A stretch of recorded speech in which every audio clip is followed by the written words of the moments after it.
नमस्कार दोस्तों, 24GS education में मैं आपका तहे दिल से स्वागत करता हूं।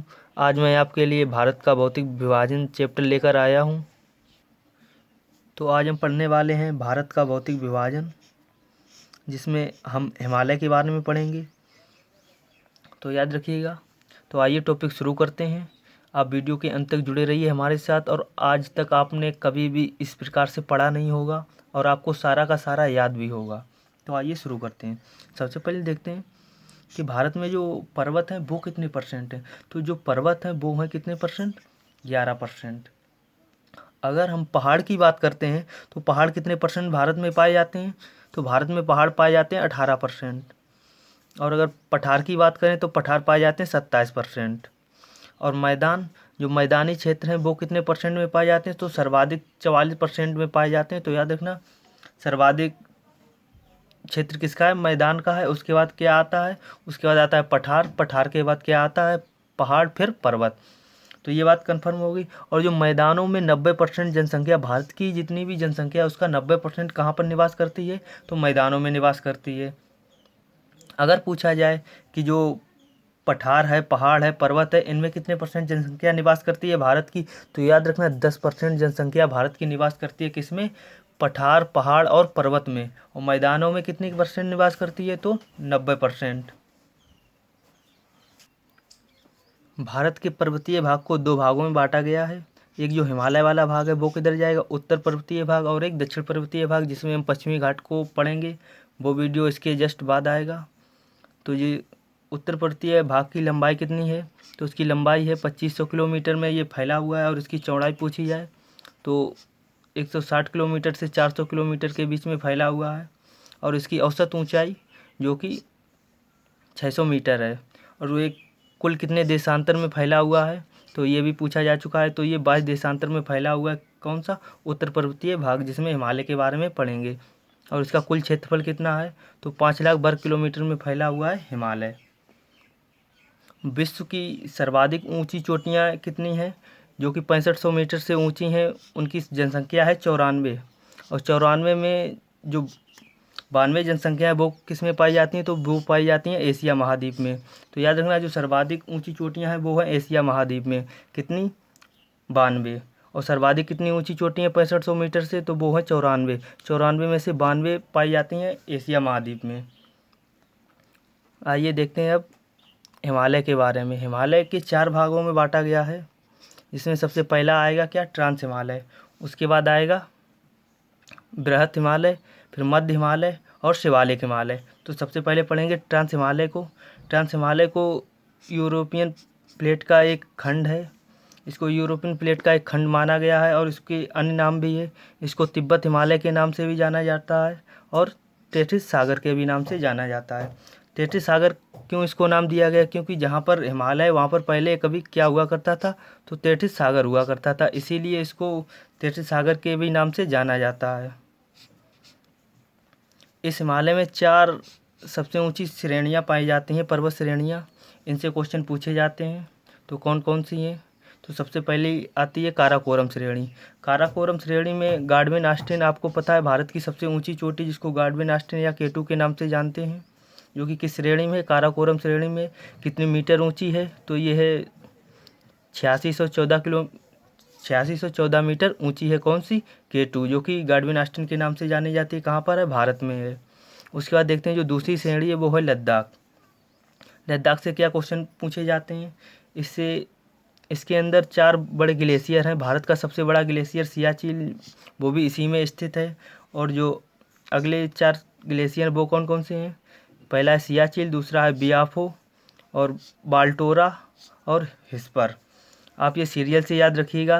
61, 62, 63 और 74 किलोमीटर में फैले हुए हैं। जो हिस्पर है वो है कितने? 61 किलोमीटर में फैला हुआ है। और जो बाल्टोरा है वो है 62 किलोमीटर में। और बियाफो 63 किलोमीटर में। और सियाचिन, जो कि भारत का सबसे बड़ा ग्लेशियर है, कहाँ पर है? लद्दाख श्रेणी में है। और जो कि 72 किलोमीटर में फैला हुआ है। उसके बाद देखते हैं जास्कर श्रेणी। जास्कर श्रेणी से कुछ भी क्वेश्चन नहीं बनता है, बस याद रखिएगा कि किस हिमालय में है? ट्रांस हिमालय में। और जो अगली है कैलाश श्रेणी, ये भी याद रखिएगा किस हिमालय में है? ट्रांस हिमालय में है।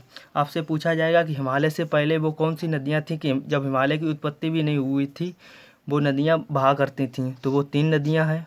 कौन कौन सी? पहली है सतलज, दूसरी है सिंधु और तीसरी है ब्रह्मपुत्र। वो नदियाँ जो तिब्बत से निकली हैं वो सारी ही नदियाँ हिमालय की उत्पत्ति से पहले बहा करती थीं। उसके बाद अगला क्वेश्चन क्या है कि ट्रांस हिमालय और बृहत हिमालय के बीच सीमा निर्धारित कौन करता है? तो याद रखिएगा सचर जोन या हिंज लाइन। सचर जोन या हिंज लाइन ट्रांस हिमालय या बृहत हिमालय के बीच सीमा का निर्धारण करता है। उसके बाद देखते हैं बृहत हिमालय के बारे में। बृहत हिमालय से क्या क्वेश्चन बनते हैं? जो इसकी औसत ऊंचाई है वो कितनी है? तो 6100 मीटर है। ये किलोमीटर नहीं होगा, 6100 मीटर है। और जो इसकी लंबाई अगर पूछी जाए तो 2500 किलोमीटर में फैला हुआ है और चौड़ाई है सिर्फ 25 किलोमीटर और लंबाई कितनी? 2500 किलोमीटर।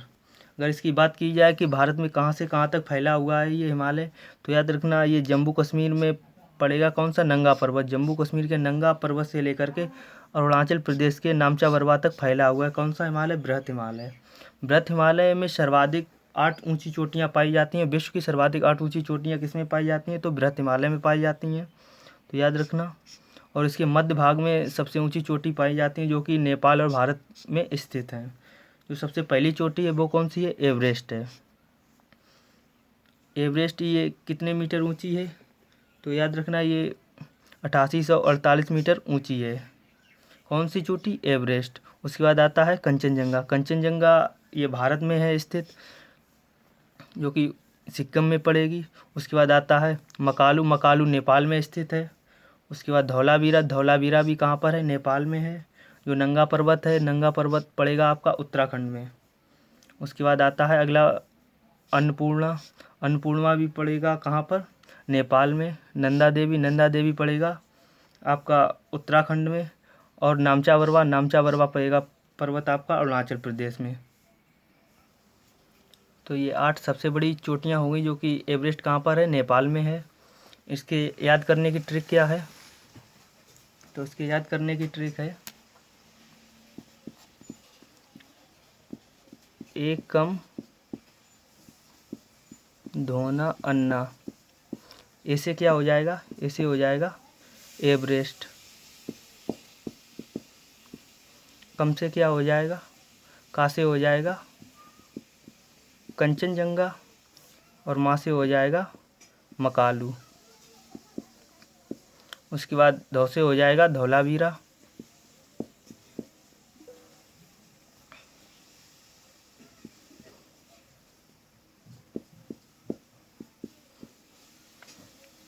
उसके बाद ना से हो जाएगा नंगा पर्वत। उसके बाद आ से हो जाएगा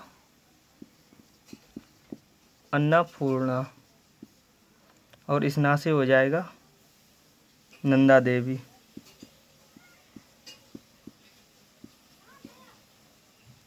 और जो एक ना बचा है उससे क्या होएगा?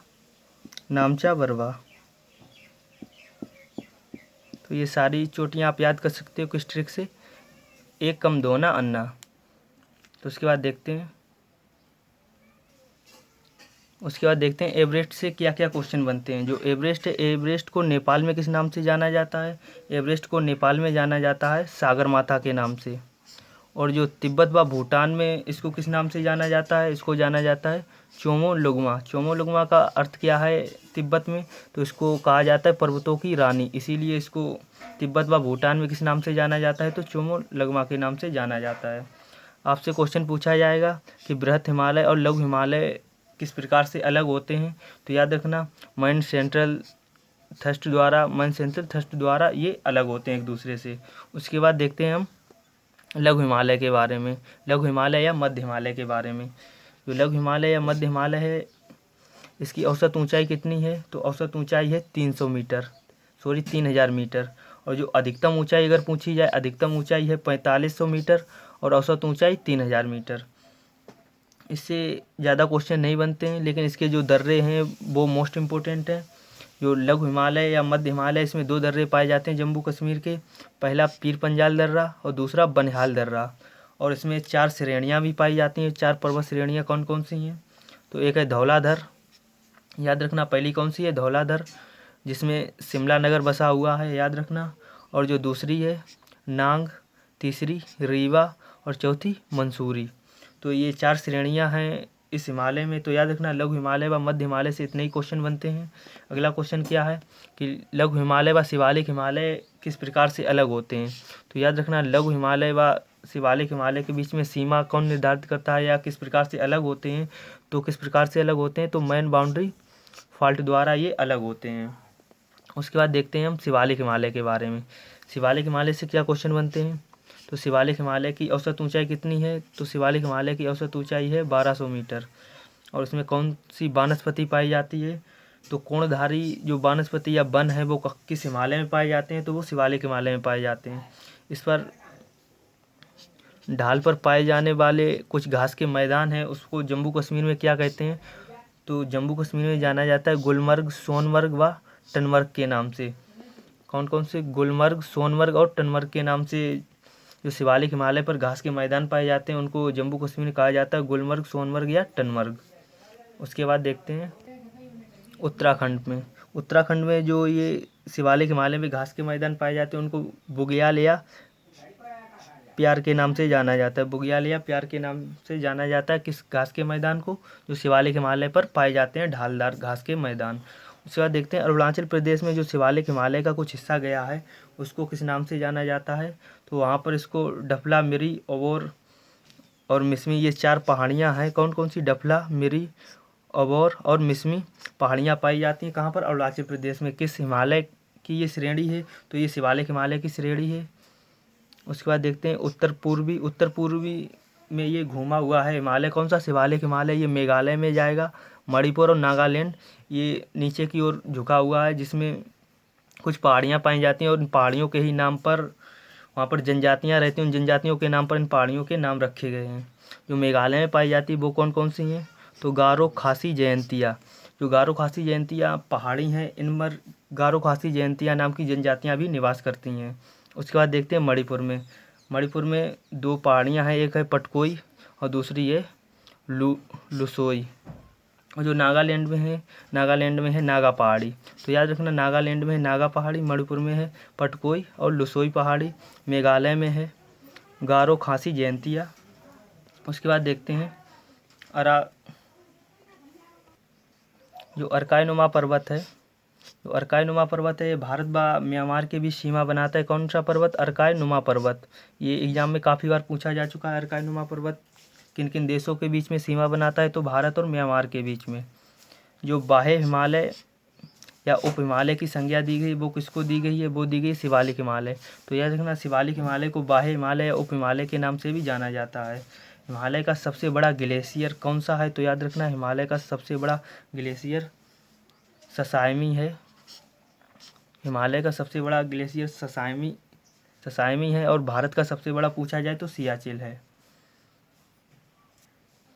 अगर पूछा जाए गिरधर और सुलेमान पर्वत कहाँ पर हैं, तो ये पाकिस्तान में पड़ेंगे। जो हिमालय का हिस्सा पाकिस्तान में गया है उस पर ये पहाड़ियाँ स्थित है, उसको किस नाम से जाना गया है वहाँ पर पाकिस्तान में, तो सुलेमान व गिरधर के नाम से जाना गया है।